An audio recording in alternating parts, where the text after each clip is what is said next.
Thomas Brodie-Sangster plays Benny Watts in the Netflix miniseries The Queen's Gambit.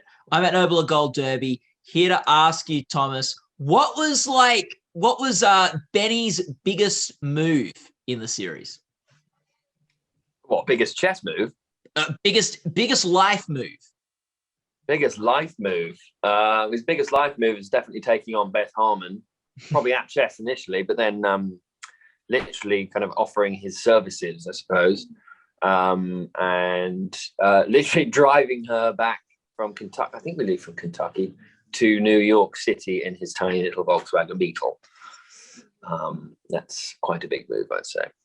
Yeah, big. Can you remember his biggest chess move in the series? No. I'm glad you didn't ask that, because I have no idea what it was.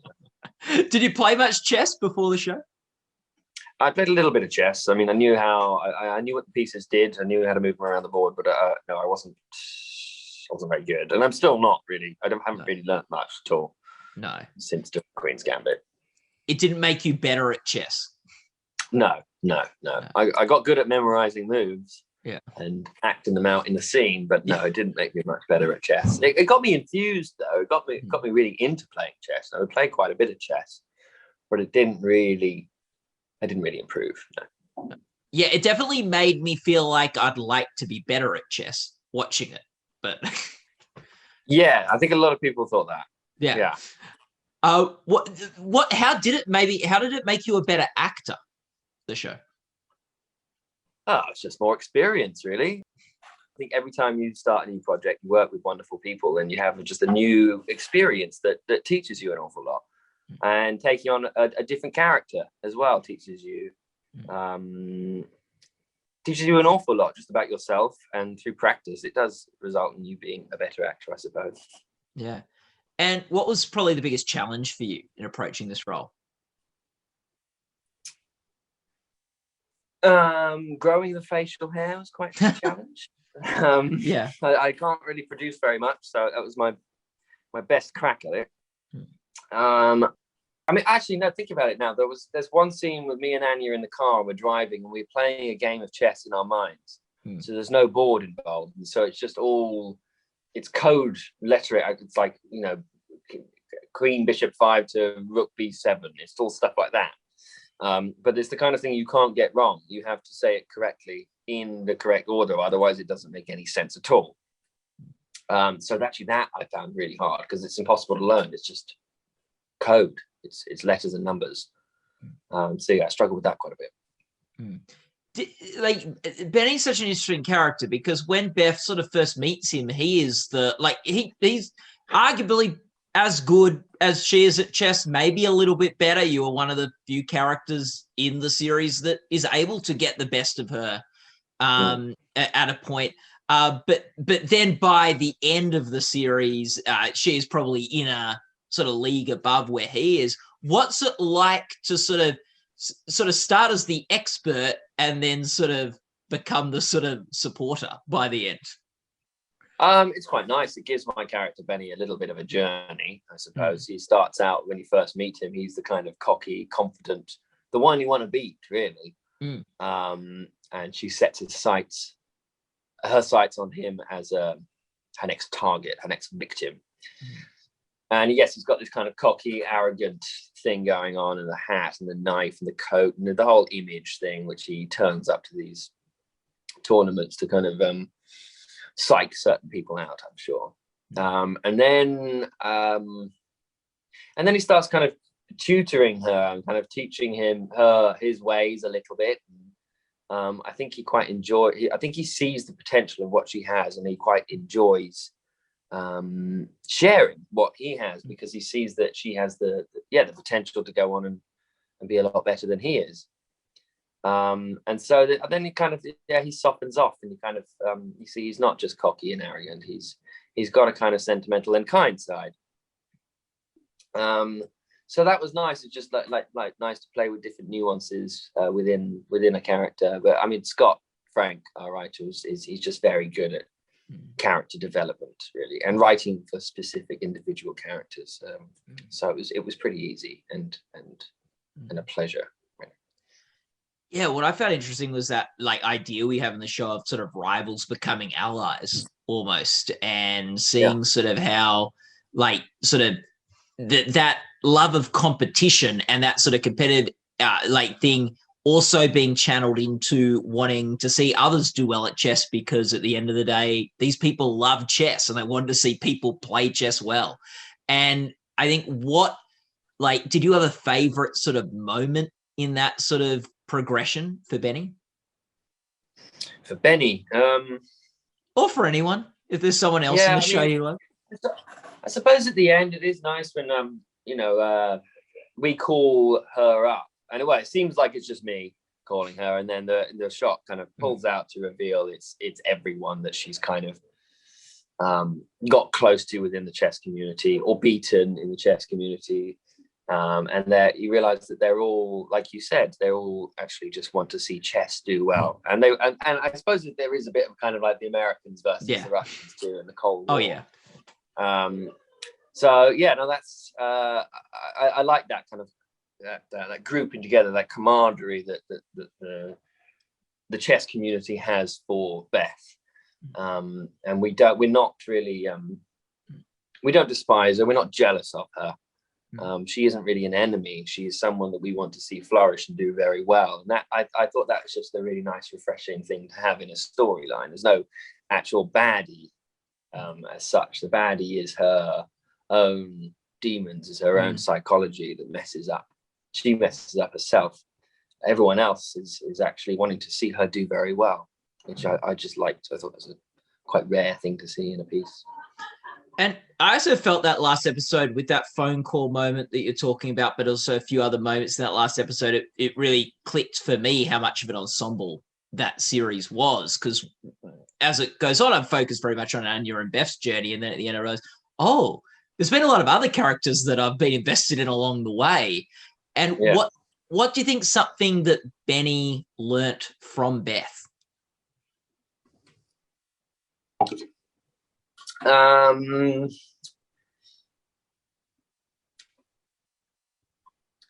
think he actually gets his heart a bit broken by her. So I think he learns a bit of ruthlessness from her. Even though he has that a little bit already, I think she's got more of it. And I think that's probably because of her background. And she's someone that just desperately wants to be loved and kind of hasn't ever been loved in her life. And being an orphan and looking for that sense of love has led her to be quite distrustful, and puts, she builds walls and barriers against people quite easily, which, if you're a competitor, can be quite a good thing to do. So although it's probably not a very nice thing to have learned, I think he learned how to be a bit more ruthless. Yeah. And did you have a favorite moment acting with Anya in the series? Because like you guys have so much time together in the show. Yeah, I enjoyed all our scenes with her. She's just effortlessly good at acting, and so it's nice. You just walk onto set and you can bounce ideas around and do things on the fly and keep this kind of spontaneity within the scene, which I really like. So I mean, every scene with her was a pleasure, really. So it's quite hard to pinpoint one particular one. Now we had fun with our chess though. It was we kind of got a little bit competitive with the speed chess and how quick we could do it in the end. So I'd say we had some good laughs during the speed chess scenes. They were fun. Oh, that's nice. And what do you think about the did you get sort of really used to where that button on the clock was? Like for this? Yeah, I mean, when I first started learning some of the chess stuff, we were just working on boards, and it was only, I mean, I think it was the first like real on the day rehearsal. We're just going through it that they suddenly introduced a clock and a notepad. So you get used to moving a piece, but then it's move a piece, hit the clock, write the move down, and then move a piece, hit the clock, write the move down. So that becomes like a habit. That pattern took a while. So quite often you'd forget to hit the clock or you forget to scribble it down. And then there was like cool little things that some chess players, they said, you know, if you want to be quite cocky, you can take a piece, and with their piece that you've taken, you can hit that button on the clock. Little things like that, very, very small little nuances, but they're things that real chess players do and kind of, I think, would smile at when they see in the show. Yeah, and I talked to someone like else from the show the other day, and he was sort of saying how different chess players will move the pieces differently, and that said a lot about the characters. Like, what was sort of Benny's style with moving the pieces? Like, what did that say about who he was? I think he was quite fluid. He wasn't too snappy, but he moved quite efficiently and determined, and not really with any move with confidence, move with confidence, but with grace. So I quite often slide the pieces along the board, and if I did have to jump, it wouldn't be kind of a bang bang kind of thing. It'd be quite kind of soft, calm, collected, cool, and kind of not giving too much away. Yeah. What, like, the show has some pretty heavy themes. Was it like a heavy set to be working on? Was it a light, fun set? Like, what was the sort of culture and tone and energy of working on the show? I think a bit of both, really. I mean, it wasn't like a fun, bubbly, silly set. It's kind of had the tone of the show, really. But it wasn't a depressing place by any means. It was a lovely place to do, but it did feel, there was a kind of a heaviness in a positive way. I think everyone was very much aware of what we're making and what we're trying to portray, and that always does rub off on the whole atmosphere, as it should do on set. So it's quite quiet set, but it was also weird because I'd worked with most of the key crew before on another Netflix show called Godless, and so I knew that main crew, and the behavior was very different on those two sets, which I just find interesting. That's just psychology, really, I suppose. Yeah, more indoors than Godless, I would imagine. Yeah, a lot more indoors. Yeah. What I asked you about like work with Anya before, like, but how did you like because in this series, and it's not just you, a lot of the characters, a lot of their scenes are with her, right? And like a lot of your moments and interactions are with her. Like, when you're working so closely with another actor, like, do you have to look to how to bring out the best in each other and bounce off each other? Yeah, always. I mean, the best actors are the ones that give you something to play with, and then you can kind of give them something to play with back, and it kind of becomes not a competition at all, but that's what keeps it fresh. Yeah, it's if you go in kind of already knowing exactly what beats you want to play and exactly the performance that you want, that's what you end up getting. But and it may be good, but I like it when you go in and somebody kind of throws a curveball that you weren't really expecting, and it's if you adapt with that and use that to completely change how you were going to do it, that's what I like. And if you do that every take, I mean, then you can kind of calm it down and figure between you, the other actor, and the director, you kind of figure out where you want the scene to go. But initially, it's good to just throw everything at it, really. If you've got an actor that's capable and willing to do that, then that's always more fun.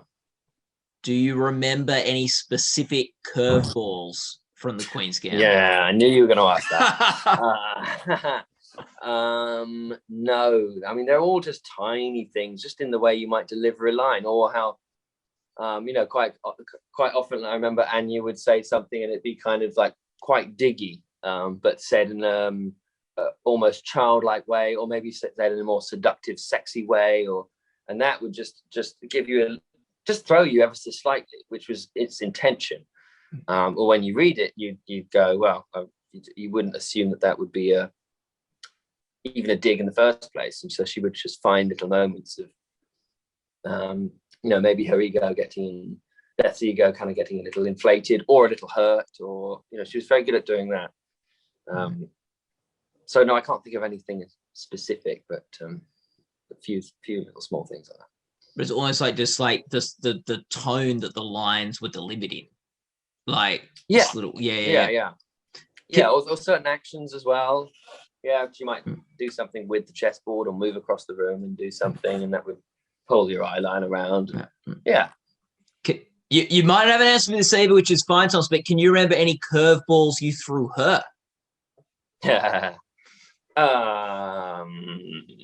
No, I mean, because I kind of do the same. I act in a kind of similar way anyway. I think that's why we got on quite well. We're quite serious, but at the same time enjoy having fun. And I'd like to think quite professional, but have a laugh at the same time. So yeah, I think we're quite similar. So I kind of do what I was describing anyway, and like to mix it up and